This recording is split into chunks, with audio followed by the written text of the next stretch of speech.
நீங்க கண்ண மூடி அமைதியா ஒரு நிமிஷம் உட்காருங்க. உங்க மனசுக்குள்ள எத்தனை எண்ண ஓட்டம் ஓடும்? வந்த எண்ணத்தை பூரா ஒரு நோட்ல எழுதுங்க. நிறைய விஷயங்களை எழுதலாம். அதுல எது எது தேவையான எண்ணம், எது எது தேவையில்லாத எண்ணம் அப்படின்னு ஆராய்ந்து பாருங்க. தேவையில்லாத எண்ணம் தான் அதிகமா இருக்கும். இந்த கருத்தை மையமா வச்சு நாம ஒரு கதையை கேட்கலாமா? வாங்க.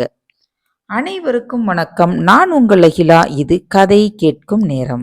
ஒரு அரசர் நல்லா ஆட்சி செய்பவர்.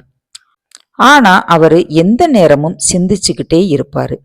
இன்னைக்கு அரசவையில என்ன வேலை செய்யணும், எதிரி நாட்டுப்படை நாட்டுக்குள்ள வராம இருக்க என்ன செய்யணும், இன்னும் போர் வீரர்களை தயார் செய்யணும், அவங்களுக்கு அதிகமா பயிற்சி கொடுக்கணும், நாட்டு மக்களை பாதுகாப்பா பார்த்துக்கிடணும் அப்படின்னு சதா சிந்திச்சுக்கிட்டே இருப்பாரு. அதனாலேயே அவருக்கு இரவுல தூக்கம் வராம இருந்தது. சரியா தூங்காததால அவருக்கு மன அழுத்தம், மனப்பதட்டம் ஆனது. இதை கவனிச்ச அமைச்சர் அரசர்கிட்ட, அரசே, நீங்க நாட்டின் எல்லையோர பகுதியில இருக்கிற ஒரு ஞானிய போய் பாருங்க அப்படின்னு சொன்னாரு.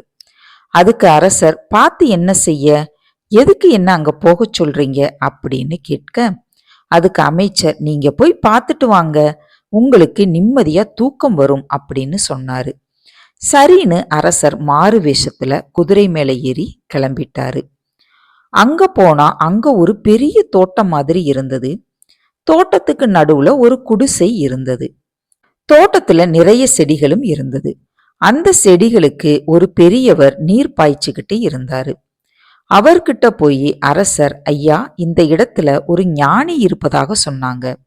அவர் யாரு, நான் அவரை பார்க்கணும் அப்படின்னு சொன்னாரு. அதுக்கு அந்த பெரியவர், அவர் நான் தான், என்ன விஷயம் அப்படின்னு கேட்க, அரசர், ஐயா, உங்களை பார்த்தா அப்படி ஒன்றும் தெரியலையே, சாதாரண மனிதர் போலவே இருக்கீங்களே அப்படின்னு கேட்டாரு. அதுக்கு ஞானி, என்ன விஷயமா வந்திருக்கீங்க அப்படின்னு கேட்டாரு. அதுக்கு அரசர், உங்களை பார்த்து பேசினா நிம்மதியா தூங்கலாம்னு சொன்னாங்க, அதனால தான் உங்களை பார்க்க வந்தேன் அப்படின்னு அரசர் சொன்னாரு. மாறு வேஷத்துல அரசன்தான் வந்திருக்காரு அப்படின்னு அந்த ஞானிக்கு தெரியாது. ஞானி அரசன்கிட்ட, நீ அந்த குடிசைக்குள்ள இன்னைக்கு இரவு தூங்கு, நாளை காலை 4 மணிக்கு எழுந்து குளிச்சு முடிச்சுட்டு என்கிட்ட வா, சொல்றேன் அப்படின்னு சொன்னாரு.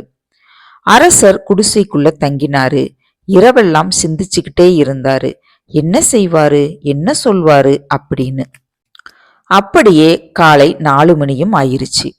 ஞானி கிட்ட போய், ஐயா வந்துட்டேன், நான் என்ன செய்யணும் அப்படின்னு கேட்டாரு.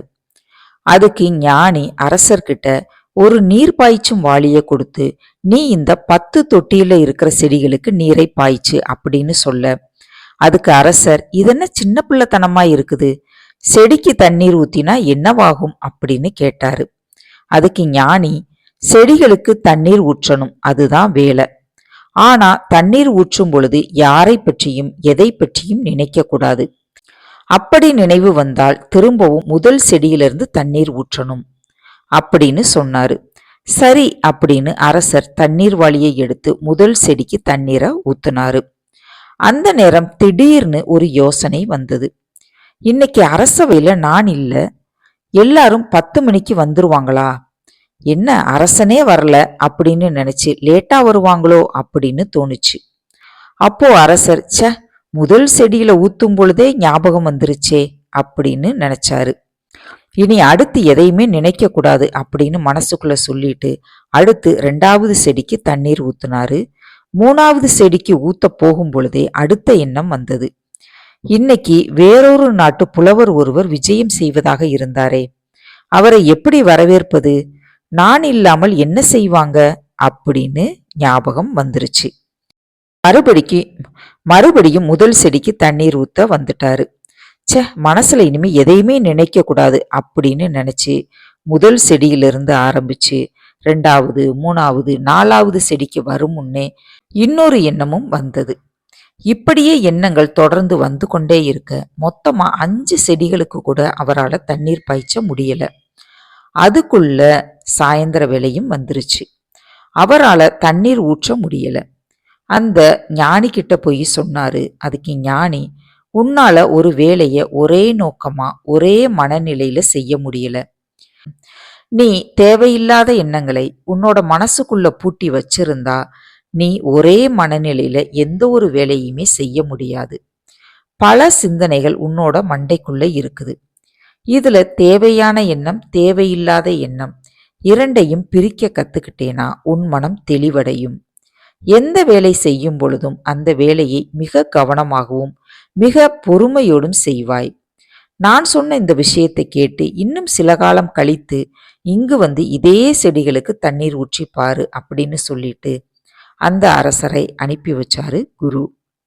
இந்த கதையிலிருந்து நாம தெரிஞ்சுக்க வேண்டியது என்னன்னா, நம்ம மனசுக்குள்ள 1000 சிந்தனைகள் ஓடத்தான் செய்யும். அதுல நல்லது கெட்டது அப்படின்னு பிரிச்சு பார்த்து நல்ல சிந்தனைகளை வச்சுக்கிடணும். நல்ல சிந்தனைகளை நினைக்க நினைக்க கெட்ட சிந்தனைகள் தானாக அழிந்து போகும். இனி ஒரு நல்ல கதையோடு அடுத்த வீடியோவில் சந்திப்போம். நன்றி, வணக்கம்.